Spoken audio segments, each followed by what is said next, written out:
Hello friends, welcome to my channel. આજે આપણે ગુજરાતી નિબંધ 20 લાઈન 15મી ઓગસ્ટ શીખીશું. તો ચાલો વિડીયોને શરૂ કરીએ. 15મી ઓગસ્ટ. 15મી ઓગસ્ટ આપણો રાષ્ટ્રીય તહેવાર છે.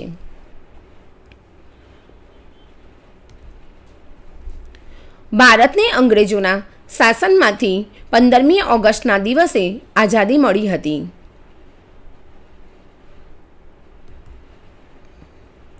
ઈસવીસન 1947ની 15મી ઓગસ્ટ પહેલાં ભારત દેશમાં અંગ્રેજોનું રાજ હતું.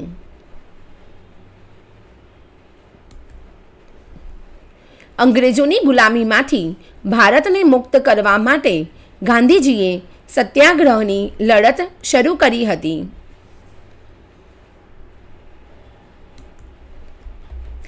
આ લડતમાં ગાંધીજીને દેશના નેતાઓ અને દેશની પ્રજાએ પૂરેપૂરો સાથ સહકાર આપ્યો.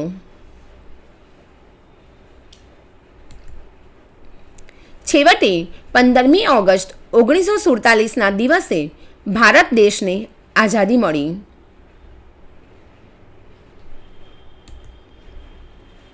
દર વર્ષે ભારત દેશમાં 15મી ઓગસ્ટનો દિવસ સ્વાતંત્ર્ય દિવસ તરીકે આનંદથી ઉજવાય છે.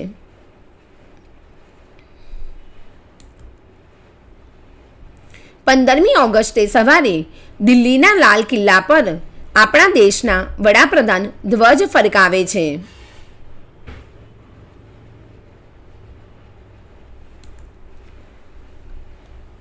પંદરમી ઓગસ્ટના દિવસે દેશની આઝાદી માટે બલિદાન આપનારા વીર શહીદોને યાદ કરી શ્રદ્ધાંજલિ આપવામાં આવે છે.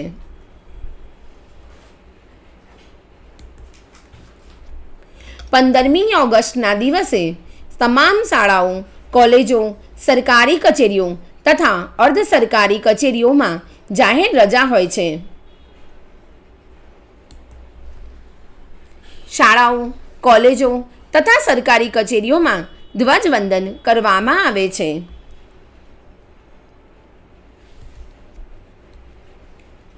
સરકારી કચેરીઓમાં ધ્વજવંદનની સાથે સાથે દેશભક્તિના ગીતો ગાવા, દેશપ્રેમના નારા, નૃત્ય તથા નાટક જેવા સાંસ્કૃતિક કાર્યક્રમો રાખવામાં આવે છે.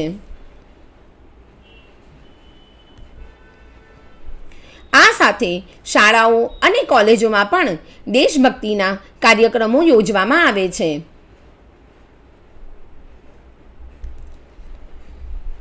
શાળાઓમાં તેમજ સોસાયટીઓમાં પણ બાળકો માટે રમતોત્સવ, વિવિધ સ્પર્ધાઓ તથા પરેડ યોજવામાં આવે છે.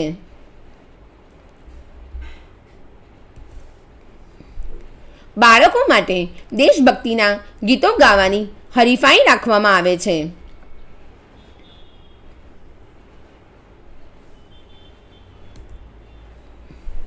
યુવાનો દેશભક્તિના ગીતો વગાડી બાઇક રેલીઓનું આયોજન કરે છે.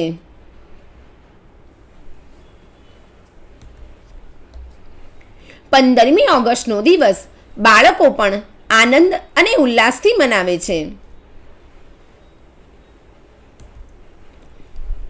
15મી ઓગસ્ટ આપણા દેશ માટે એક ગૌરવભર્યો દિવસ છે.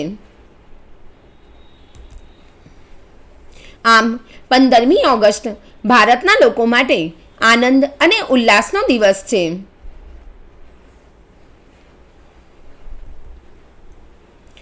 પંદરમી ઓગસ્ટનો તહેવાર આપણો રાષ્ટ્રીય તહેવાર તરીકે મનાવવામાં આવે છે. Thank you for watching. Please like, share and subscribe the channel and press the bell icon.